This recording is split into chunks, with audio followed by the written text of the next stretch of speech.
Buenas tardes, casi digo día. Buenas tardes. Pasa rápido el tiempo, abuelo. Aunque vengo de la mañanita temprano, teníamos culto de resurrección en nuestra iglesia, así que a las 7 de la mañana teníamos que estar allá. Así me hicieron levantar temprano. Pero fue lindo compartir con los hermanos allá este momento precioso. Si estamos recordando un día, aunque sabemos que como creyentes, ¿no es cierto?, no nos concentramos en una sola semana, ¿verdad? Eso es religiosidad. Nosotros queremos estar en comunión con el Señor los 365 días del año, valorizar su obra, ¿no es cierto?, todo el tiempo.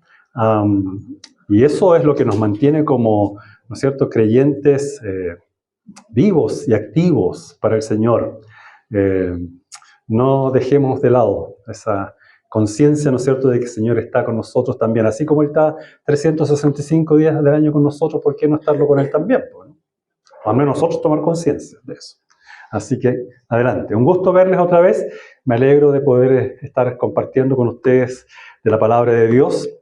La última vez que vine estaba saliendo de una gripe y otra vez estoy saliendo de una gripe, así que no me inviten de nuevo porque si no, no. Voy a estar con eso. Esta es una etapa compleja para algunos y para cierta edad que tenemos ya también. Bueno, vamos a lo nuestro, pues, queridos hermanos. Vayan al libro de Romanos, capítulo 5. Que fue la lectura que tuvimos hace poco.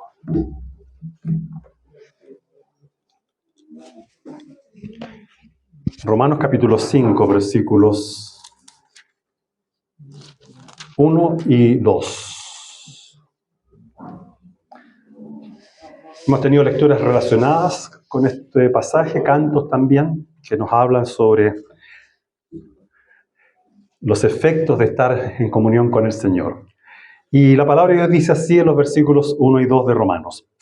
Justificados, pues, por la fe, tenemos paz para con Dios, por medio de nuestro Señor Jesucristo, dice.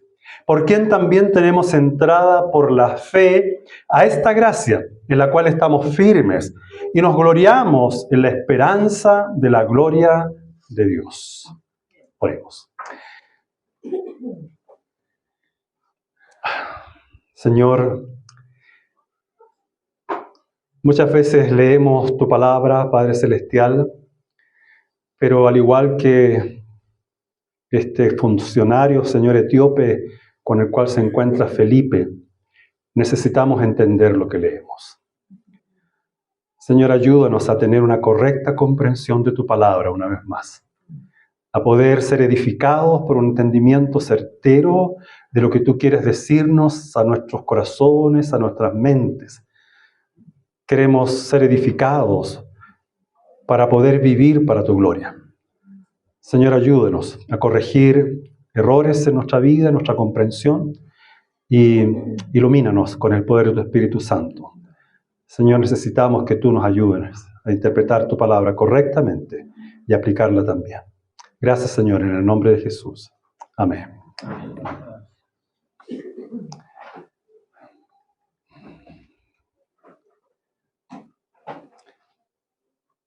La famosa estatua de la justicia, ¿no es cierto?, representa una diosa, no sé si ustedes sabían.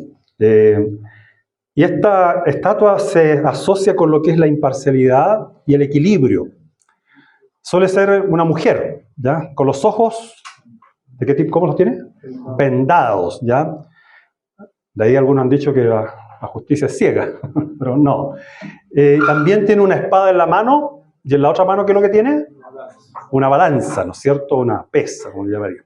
La balanza representa el equilibrio, la ponderación de las evidencias. Cuando le entregan a la justicia, ¿no es cierto?, las evidencias, el fiscal y el abogado defensor, el juez tiene que, ¿qué cosa?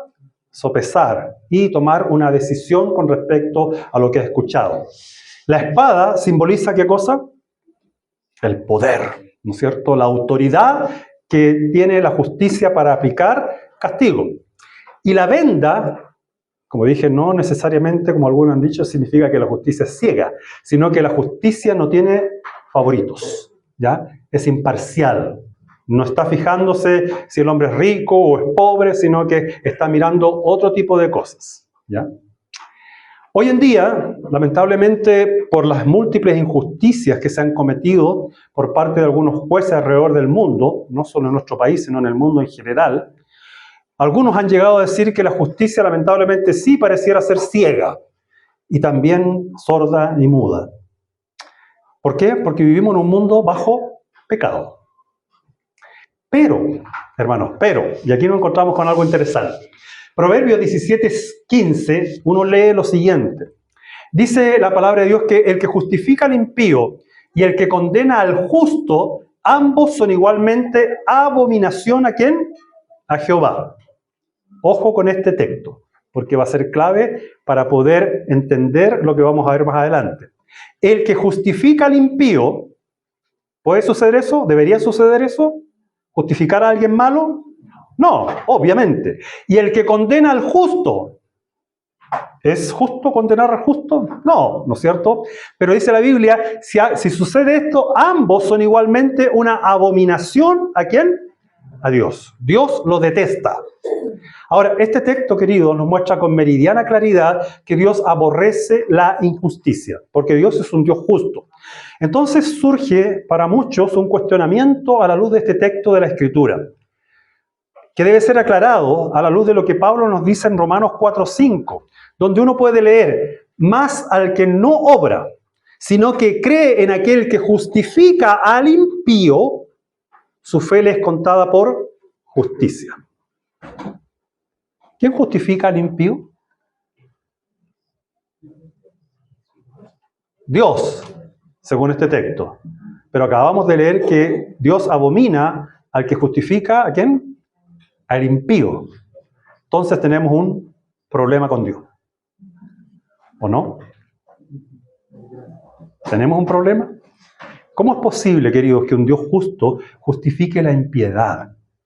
Hermanos, esta es la interrogante que el Evangelio nos responde. Y a la luz de Romanos espero clarificar este tema, porque yo creo que es de vital importancia. Yo sé que es un tema que se toca o se ha tocado muchas veces, más que seguro que el pastor Obed más de alguna vez lo ha predicado.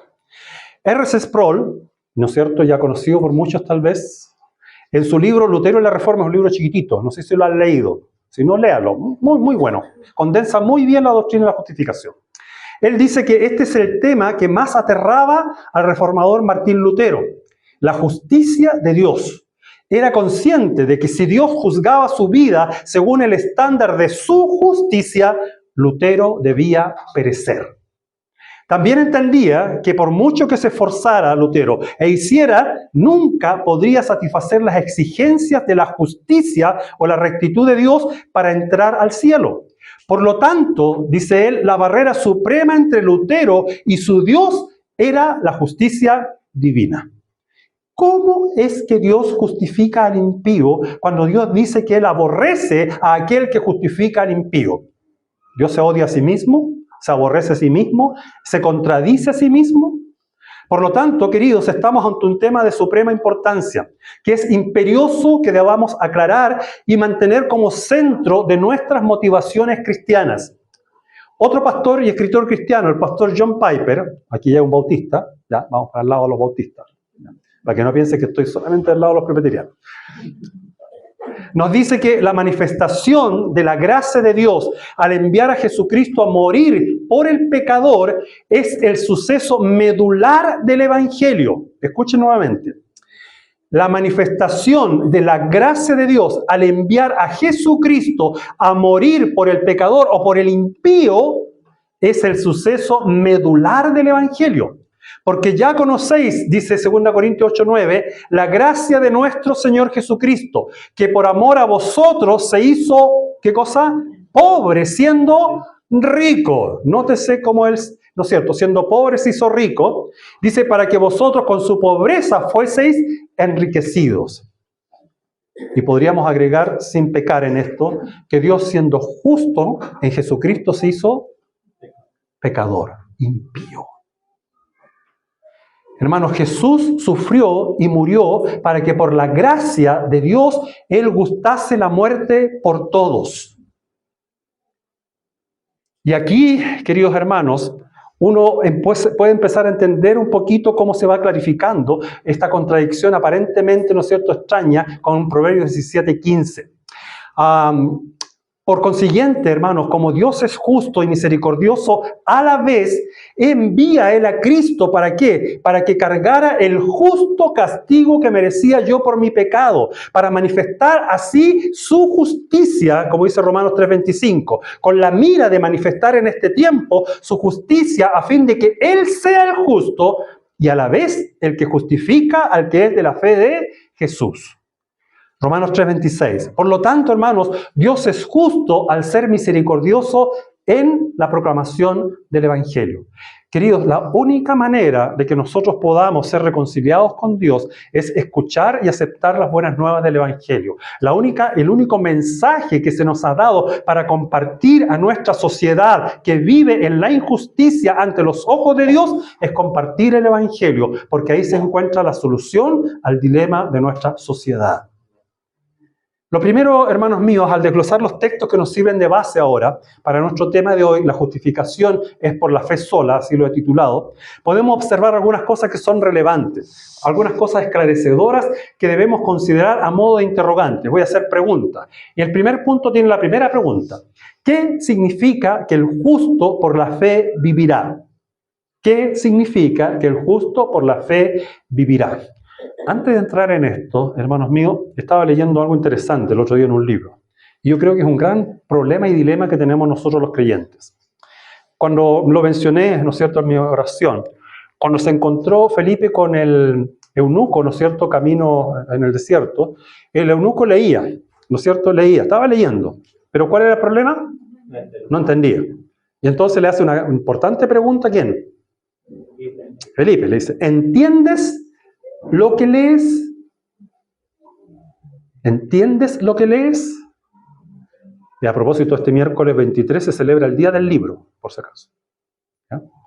Y el otro día leía que la Biblia sigue siendo el primer libro más vendido del mundo. No sé si el más leído del mundo, pero estoy seguro que el menos comprendido del mundo. Eso sí lo podría asegurar. Inclusive entre creyentes. A veces uno ha escuchado, y mi hermano ve también, me imagino, cada aberración, de repente, ¿no es cierto? Que uno me tirita los dientes, como dicen ahí, me muerdo la lengua para no, de repente, hacer una corrección a viva voz. Pero, hermanos míos, es complejo el tema. Me acuerdo también de otra situación. Esto no es solamente de gente ignorante. Me acuerdo del caso, ¿recuerdan cuando previa a la parábola del buen samaritano, Jesús se encuentra con quién? Con un experto en la ley, un abogado, ¿no es cierto?, conocedor, que para tentarle se acerca al Señor, ¿no es cierto?, y le pregunta, ¿qué cosa? ¿Cómo voy a heredar la vida eterna? ¿Y qué le responde el Señor? ¿No es cierto? Amarás al Señor tu Dios, conoce la ley, le dice, sí, amarás al Señor tu Dios y bla, bla, bla, bla. Bien, haz lo que dice la ley y vivirás. Y él le hace otra pregunta, ¿qué cosa? ¿Quién es mi prójimo? Y saben, ahí él le dice algo interesante. ¿Qué lees? ¿Qué lees? En pocas palabras le está diciendo, ¿cómo entiendes la ley? Eso le está preguntando. Tú me acabas de citar la ley y me estás preguntando quién es el prójimo. ¿Qué entiendes? No sé si captan. Entonces de repente hay pasajes que nosotros hemos leído y releído, pero muchas veces me da la sensación de ¿qué cosa? De que no entendemos nada. Y saben, no solamente por un tema intelectual, es un tema del corazón, de no solamente a veces tener una comprensión, a lo mejor ustedes van a decir, entendí lo que el pastor dijo, pero ahora viene el tema de la aplicación, y ahí es cuando yo digo, en realidad no hemos entendido. Mientras esto no se transforme en una práctica de vida, donde tú descanses en el mensaje del Evangelio para toda la vida, a lo mejor todavía no se ha entendido. ¿Qué significa que el justo por la fe vivirá? Un texto complementario a esta cita la encontramos en Efesios 2, 8 y 9, que es muy conocido, que nos dice, porque por gracia, ¿qué cosa? Sois salvos, por medio de la fe, y esto no de vosotros, pues es don de Dios, no por obras, para que nadie se gloríe. Me sorprendí, el domingo pasado prediqué, había una visita. Bueno, se me ocurrió predicar de la predestinación, tema muy fácil. Y hablé del libre albedrío. Y al final una persona media molesta me dijo, no, yo no estoy de acuerdo, yo creo en el libre albedrío. Entonces después pensé, a lo mejor no me di a entender. Así que consulté por ahí, revisé mis notas y dicen, no, si lo expliqué bien, según yo. pero ella todavía no entendía. Dije, ok, y lo único que me atreví a decirle, tenemos que seguir estudiando entonces. Tenemos que seguir estudiando. Hay muchas cosas que se van asimilando como en el transcurrir del tiempo. O sea, a lo mejor hay cosas que tú no entiendes hoy día. Te aseguro que si te compenetras en la Escritura y quieres leer y entender, vas a comprender y vas a vivirlo.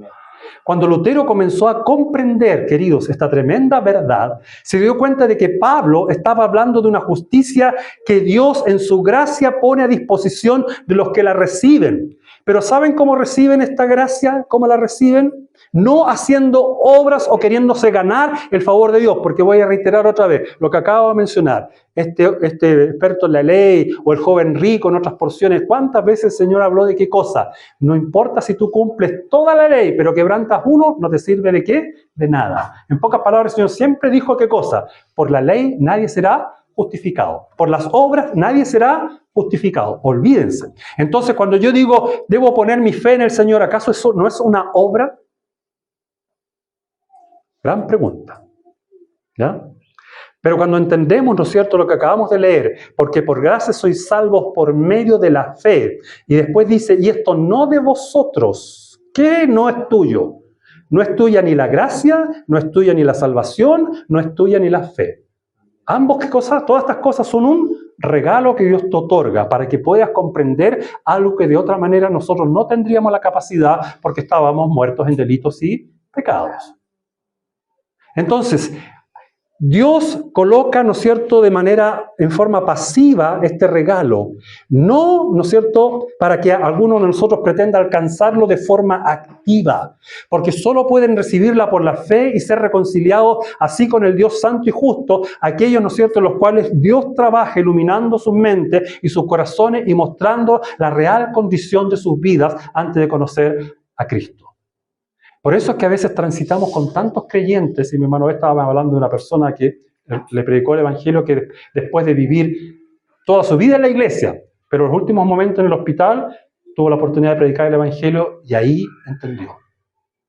Ahí entendió. Toda su vida había racionalizado ¿qué cosa? Que él tenía que hacer cosas para agradar a Dios. Que él creía ser un creyente. Hermanos, a través de los tiempos, el ser humano siempre ha procurado buscar el favor de Dios o de los dioses, ¿verdad? Las grandes civilizaciones que uno conoce siempre estaban entregando, ¿qué cosa? Sacrificios de animales y muchas veces, ¿de qué también? De personas, ¿ya? Todavía recuerdo, tuve el privilegio de ir a México. De ahí subir a las famosas zigurat, ¿no es cierto?, que existen allá. La pirámide del Sol y de la Luna. No sé si fue un privilegio estar arriba, porque no estuve arriba. Y miré ahí y supe que ahí se sacrificaban seres humanos. Me dio una sensación extraña. Extraña. ¿Cuántos sacrificios? ¿Cuánto? ¿Solamente por qué? Porque los seres humanos querían de alguna manera agradar a sus dioses. El ser humano siempre ha querido eso. Siempre de alguna manera busca hacer algo para agradar a sus dioses. Pero hermanos míos, la Biblia dice que por medio de obras de sacrificio de distinta índole, lamentablemente la fe judeo-cristiana tampoco está exenta de este tipo de cosas. Nosotros los creyentes también, a lo mejor hoy día, podemos tener una mala comprensión o entendimiento de lo que significa ser justificados. Porque en la época de Lutero, por ejemplo, hablar de justificación era comprendido como hacer justo a los injustos por medio de los sacramentos de la iglesia. Es decir, el bautismo, el tomar, ¿no es cierto?, la cena, la hostia y todo lo demás, eran formas en las cuales las personas, ¿qué pasaba con ellos? Se sentían justificados realizando eso. Pero Lutero, dice la Escritura, al ir a los textos griegos en primer lugar, pero también al contexto de toda la enseñanza de la Escritura, comprendió que la justificación no era hacer justo a alguien, sino que significaba, ¿qué cosa? Declarar justo a alguien. ¿Por qué decimos esto? Parece una sutileza del lenguaje, pero no lo es en realidad, ya que hacer justo y declarar justo son cosas distintas. La primera se obtiene por esfuerzos humanos, este asunto de hacer justo, pero la segunda es algo que Dios otorga, que Él entrega por méritos al ser humano, ¿no es cierto? ¿Por qué? Porque es algo que entrega a través de su gracia de manera gratuita. Y usted dirá, ¿pero por qué es así? Hermano mío, porque el abismo que nos separa de Dios, producto del pecado, es tan grande, ¿no es cierto? Y es imposible atravesarlo, así como es imposible que yo nade desde las costas del Atlántico para llegar, ¿no es cierto?, al otro lado de Europa, nadando. ¿Alguno lo ha intentado? Imposible. Y Dios aún está mucho más distante todavía. ¿Puede alguno de nosotros acercarse a Dios? ¿Puede algún ser humano, por muy bueno que sea, alcanzar a Dios? La Biblia dice nadie, no hay justo ni aún uno. Por tanto, como dije aquí, cuando hablamos, ¿no es cierto?, de esta verdad revelada en la Biblia, y esto es importante, es una verdad revelada. Si nosotros no tuviésemos la revelación de la Biblia, estaríamos igual que los paganos. ¿Haciendo qué cosa? Sacrificio, seguramente. O queriendo hacer un montón de buenas obras para agradar a Dios. Y lamentablemente hoy día mucha población cristiana, no solo católica romana, sino también grupos pseudo-cristianos o grupos evangélicos, me temo que muchas veces también siguen viviendo, ¿de qué manera? Pensando en las obras. Por eso es una verdad revelada que debemos entender, porque recibimos, ¿no es cierto?, somos salvos no por nuestra justicia, sino por una justicia ajena, una justicia que le pertenece a otra persona, externa a nosotros, es decir, es la justicia ¿de quién? De Cristo. Justificados pues por la fe, tenemos paz para con Dios por medio ¿de quién? ¿Por medio de quién? De nuestro Señor Jesucristo. No de María, no de los santos, no de las liturgias, no, ¿no es cierto?, de los sacramentos, no de la denominación X. Nosotros tenemos paz con Dios por medio de nuestro Señor Jesucristo y no hay otro. Resumiendo, hermanos, lo que es la respuesta a esta primera pregunta, podemos concluir que la justificación es la declaración que Dios hace con respecto a nuestra condición como pecadores, como seres imposibilitados de acceder a esta santidad infinita de Dios. Y nos es otorgada cuando depositamos nuestra fe y nuestra confianza solo en la justicia de Cristo, a nuestro favor. Hermano, es una justificación solo por fe, no por obras, para que no nos jactemos de nada con respecto a nuestra salvación. A nada. Si eso es importante entenderlo aquí. Dios no quiere algún día recibir a alguien, pero Señor, yo hice en tu nombre. ¿Recuerdan esa cita, verdad? ¿Por qué la pone el Señor? Porque está todo relacionado, concadenado con todo su mensaje. Hay coherencia. El Señor está diciendo, cuidado, en aquel día muchos me dirán que ellos hicieron tantas cosas. Yo les voy a decir, no los conozco. ¿Por qué no los conozco? Porque nunca comprendieron lo que era la justificación por la fe. El hecho de ser declarados justos por la gracia infinita de Dios. Amén. Segunda pregunta. ¿Cuál es el resultado de la justificación? ¿Qué resultado hay de todo esto? Hermano, el texto lo dice claramente. Tenemos paz. No cualquier paz. La palabra ahí, ¿no es cierto?, es la palabra shalom, en realidad. Esa es la idea. Y cuando hablamos de shalom, estamos hablando de una paz integral. ¿A qué me refiero? Una paz que no puede ser dividida, ¿no es cierto?, ni puede ser removida o no puede ser afectada ni por el buen tiempo ni por el mal tiempo. ¿Alguna vez has experimentado eso? Paz en medio de la tormenta, dice una canción por ahí. ¿Lo has experimentado alguna vez? Si somos honestos, muchas veces nos cuesta, ¿verdad? Cuando hay aflicción y momentos duros, empezamos a cuestionar, a dudar. Nos preguntamos, ¿pero por qué, Señor? Y empezamos un montón de cosas. ¿Por qué tenemos paz, hermanos, ahora? Nuevamente, aquí el texto en general de la Escritura nos recuerda que antes de ser hijo de Dios, justificado gratuitamente por la gracia de Dios, Efesios 2:1 al 4 nos dice que estábamos muertos en delitos y pecados, vivíamos según la corriente de este mundo, conforme al príncipe de este mundo, éramos hijos de desobediencia, haciendo los deseos de nuestra carne, éramos hijos de ira. ¿Te has dado cuenta de eso? No teníamos paz con Dios. Estábamos enemistados con Dios. Y éramos hijos susceptibles a la ira de Dios sobre nuestras vidas. Por eso es que es polémico, ¿no es cierto?, lanzar el Dios te ama a granel. Porque no sabemos eso. No sabemos. Hay que predicar primero el Evangelio. Sí, el Evangelio de Dios significa que Dios nos da el privilegio, ¿no es cierto?, por su gran amor de escuchar una buena nueva. Pero hay que escuchar la buena nueva primero para saber en qué condición me encuentro. Porque puede ser que sea un hijo de ira que necesita, ¿qué cosa? La paz, la reconciliación con Dios. Hermanos, sin duda era un panorama desolador el que nos envolvía. Pero la Biblia dice que Dios, en Efesios 4:4, pero Dios, que es grande en misericordia, dice, por su gran amor, que aunque nos amó, ¿qué cosa hizo? Nos salvó, dice la Escritura. Intervino, nos resucitó una nueva vida, nos mostró un camino mejor, nos mostró aquel que es el camino, la verdad y la vida, nos mostró a Cristo y nos reconcilió nuevamente, dice la Escritura, consigo mismo. Hermanos, el Dios de la Biblia es muy distinto al Dios que a lo mejor uno ha escuchado por ahí de otras partes. El gran shalom, esa paz sobrenatural, ahora, dice la Escritura, nos muestra que Dios nos mira ya no con ira. No con ira, hermanos míos, sino de una manera diferente y nos da una nueva vida. ¡Oh, maravilla de su amor!, dice un himno. ¡Oh, maravilla de su amor! Y aquí uno pregunta, ¿estás en paz con Dios? Yo te pregunto, ¿estás realmente en paz con Dios? ¿Tienes paz en tu corazón?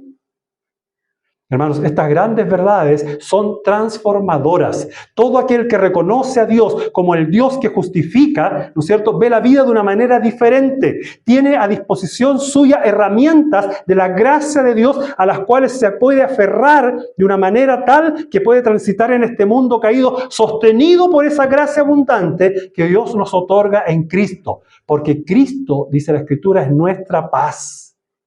Cristo es nuestra paz. Todo conflicto en tu corazón, todo estilo de vida miserable que puedas llevar, solo es transformado por la gracia de Dios, cambiado por la paz de Dios, una paz que emana de la justicia de Dios por la fe. Y hermanos, y esto me lleva a ver dos cositas, otra cosita más. Otro resultado de la justificación es que tenemos, dice la Escritura, entrada por esta fe, ¿a dónde? Al trono de la gracia. Por esta fe tenemos acceso a esta gracia en la cual estamos firmes. Queridos, cuando Lutero entendió la justicia, comenzó a verla en casi todas las páginas de la Biblia. Eso alteró la comprensión de toda su teología y su vida. Hermanos, y esto es tremendo realmente. Es como entrar a una habitación oscura y encender la luz. Comenzamos a ver cosas en su lugar. Ya no entramos a tientas tropezando con los muebles, chocando con las paredes. Podemos ver. Le ha pasado, ¿no es cierto?, cuando se corta la luz y no se acuerda que había justo un velador ahí y el bordecito que puntudito te pegó en el muslo. Y el moretón después te lo saca en una semana. O el chichón de la cabeza, ¿no es cierto?, por el golpe que te diste con la pared que no te acordaba que estaba ahí. El mundo transita así. Y cuando uno no tiene comprensión de la gracia, hermanos, pasa dándose tumbos, golpes, hasta que Dios nos ilumina. Con esta simple ilustración quiero mostrarles, querido, la importancia y alcance de la justificación para nuestra vida. Pero antes, algo de historia y una pregunta retórica. ¿Saben ustedes lo que es el tesoro de los méritos? Tesoro de los méritos, ¿han escuchado ese término alguna vez? No, yo sé que tal vez sí. Yo creo que sí. ¿Ah? Miren, la Iglesia Católica Romana cree que Jesús no solo le entregó las llaves del reino a los discípulos en general, sino a Pedro en particular, ¿ya?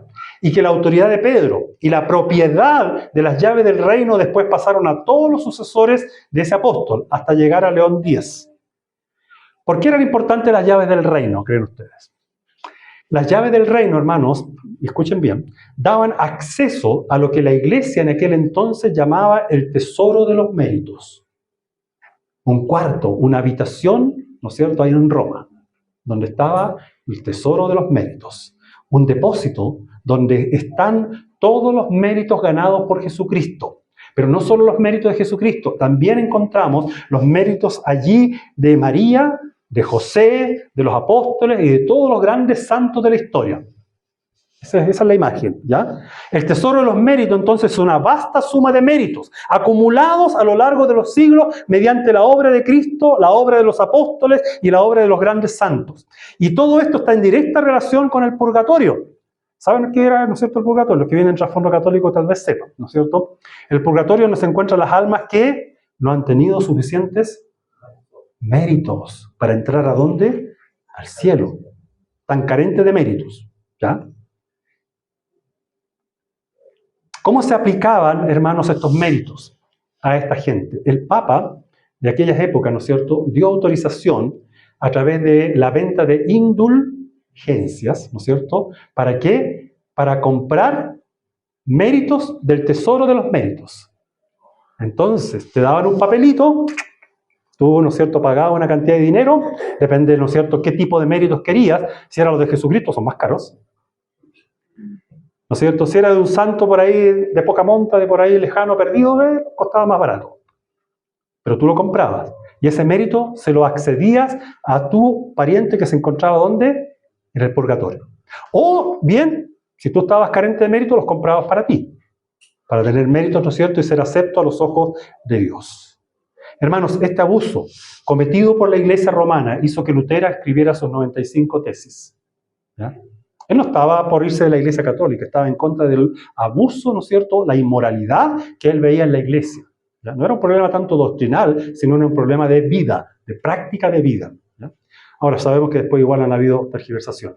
Ahora, ¿qué podemos observar tras esta práctica, queridos? Yo creo que me van captando. Tal vez algunos ya se dieron cuenta, pero lo expresaré de esta forma. La justificación por la fe sola en la obra de Cristo no es suficiente según la teología católica romana. Y no tenemos acceso ¿a qué? A lo que dice aquí. A la gracia, como dice aquí. Por quien también tenemos entrada por la fe a esta gracia. A esta gracia solo tenemos acceso a través de ¿qué? De la obra consumada de Cristo en la cruz. Cuando Él dijo tetelestai, Él dijo, yo completé con todas las demandas de mi Dios Padre. Tú no tienes que pagar nada. Tú no tienes que hacer nada. Solamente deposita la fe y confianza ¿en quién? En mi persona. Y tendrás no solamente paz, sino también acceso ¿a dónde? A la gracia, al trono de la gracia. Recuerdan que en el Antiguo Testamento el tabernáculo se dividía entre lugar santo y santísimo y había un velo. Recuerden que cuando Cristo muere en la cruz del Calvario, ¿no es cierto? ¿Qué pasó con el velo del templo? Se rompió desde arriba abajo. ¿Qué simbolizaba todo eso, hermanos míos? Que antes no había acceso de ninguno de nosotros al trono de la gracia, solamente el sumo sacerdote una vez al año. Pero Cristo cuando viene, rompe el velo desde arriba hacia abajo, porque es Dios el que lo raja. ¿Y qué dice? Ahora tú puedes entrar. No necesitas ni un sumo sacerdote, no necesitas ni un mérito de nadie nada más. Solamente confía en los méritos de Cristo. Querido, me gustaría pensar que esta creencia es solo de la Iglesia Católica Romana. Pero también es parte muchas veces de nuestras vidas. Cuando pensamos que si nos comportamos moralmente de cierta manera, y esto calma nuestras conciencias, entonces estamos bien, decimos, olvidando que toda nuestra vida, que todas nuestras obras solo descansan en la gracia y la obra perfecta ¿de quién? De Cristo. Cuidado, no soy antinomianista, no estoy diciendo que no obedezca la ley de Dios, debemos hacerlo, pero escucha bien, querido, ya no lo haces con la motivación ¿de qué? De la meritocracia. ¿Me entiendes? ¿Y por qué lo digo? Porque esto es importante. A veces uno comete pecados, yo he cometido pecados graves, y a veces producto de eso hace que uno viva con un remordimiento que cuesta sacarlo del corazón, que te persigue, te molesta, y haces oración, y como Lutero en su época se latigaba, ¿no es cierto?, la espalda, y hacía penitencia, y oraba toda la noche, y ayunos largos. ¿Por qué? Porque nunca se sentía limpio. Querido hermano, si tú has pecado, si tú eres un hijo de Dios, que has entrado a esta gracia, que has, ¿no es cierto?, tenido la paz de Dios, que estás reconciliado con Dios, cada vez que pecas, ¿qué es lo que debes hacer? Confesar tu pecado, ¿no es cierto? ¿Y qué hace? Dice el Señor. Y el Señor te perdona. ¿Por qué te perdona? Porque en su gracia Él ha dispuesto que así sea. Porque el paquete de la gracia de Dios es abundante, hermano mío. Y no hay pecado que Dios no perdone en aquellos que son sus hijos. Y no necesitamos méritos ni comprar indulgencias. Hermanos, por nuestro texto podemos ver claramente que al ser justificados por la fe en Cristo, tenemos acceso o entrada a esta gracia, sin la intervención de otros seres humanos, no por méritos, ¿no es cierto?, propios, sino por los méritos de Cristo, los cuales, dice la Biblia en Hebreos 10:14, porque por una sola ofrenda hizo perfecto para siempre, ¿a quiénes? A los santificados. Para siempre fuiste hecho perfecto si has depositado tu fe en Cristo. Querido, esto realmente debería transformar nuestro estilo de vida. Debería, no sé si captas lo que lees, captas lo que escuchas, captas estas verdades tan tremendas para nuestra vida. Hermano mío, esto da un alivio al corazón, pero que es tremendo. ¿Se han metido en créditos alguna vez ustedes? Recién casado con mi esposa nos metimos en un crédito, porque no nos alcanzaba el dinero, pensamos que lo íbamos a solucionar con un crédito. Mala idea, no se lo recomiendo. Estuvimos pagando 12 meses, una cuota que al final casi era lo mismo que nuestro sueldo, así que dábamos, como dicen en Chile, hacíamos la bicicleta para poder vivir. Cuando terminé de pagar la última cuota, adivinen qué pasó.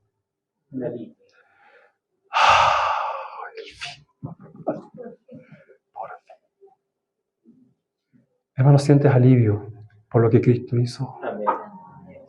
¿Sientes realmente alivio? Entonces, ¿por qué a veces nos sentimos cansados, agobiados, cansados? ¿No es cierto? Como, ay, Señor, ¿qué voy a hacer ahora?